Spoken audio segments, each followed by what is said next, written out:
Meghan Markle and Prince Harry may sever their last tangible link to the UK as soon as next year, according to a royal expert. The financial report published today by Buckingham Palace included the £2.4 million repaid into the sovereign grant last summer by the Duke and Duchess of Sussex. This sum was believed to have covered the cost of the renovation works carried out at Frogmore Cottage before the Sussexes made it their home, only to live there for a few months.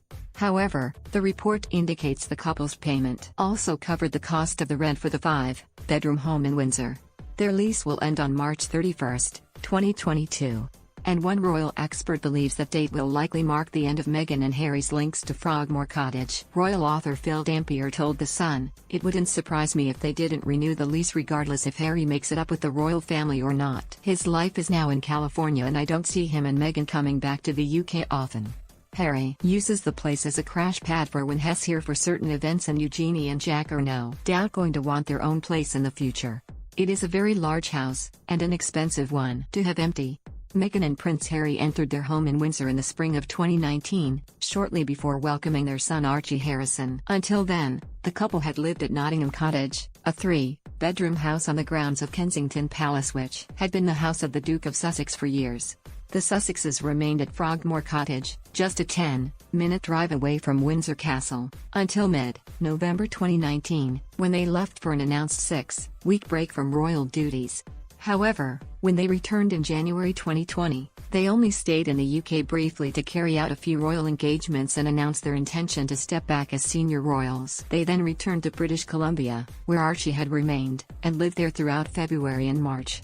After returning once again to the UK to complete their last royal engagements, Prince Harry and Meghan returned to Canada and moved across the American border with Archie at the end of March to settle down in California. Prince Harry and Meghan are widely believed to have handed the keys to their Windsor home to the Duke's cousin and friend Princess Eugenie and her husband Jack Brooksbank, who welcomed their firstborn August on February 9.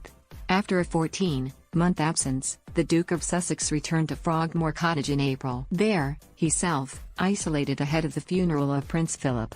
He is expected to do the same this week, as he is due to return to the UK to mark what would have been the 60th birthday of Princess Diana. On July 1, Prince Harry and Prince William will unveil the statue of their mother they commissioned in 2017 and deliver speeches. Sir Michael Stevens, keeper of the Privy Purse, spoke about Meghan and Harry's payment at the launch of the financial report. He told reporters, "The payment covers all their current obligations." Speaking about Meghan and Harry's payment as part of their plan to become financially independent from the sovereign grant, Sir Michael added, "We are confident that it represents a good outcome." He continued, "The Duke and Duchess of Sussex have made a substantial contribution to the sovereign grant that covered the refurbishment costs of Frogmore Cottage.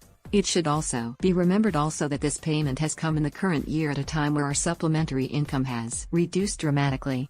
Harry and Meghan's payment has helped to offset the reduction that we would have seen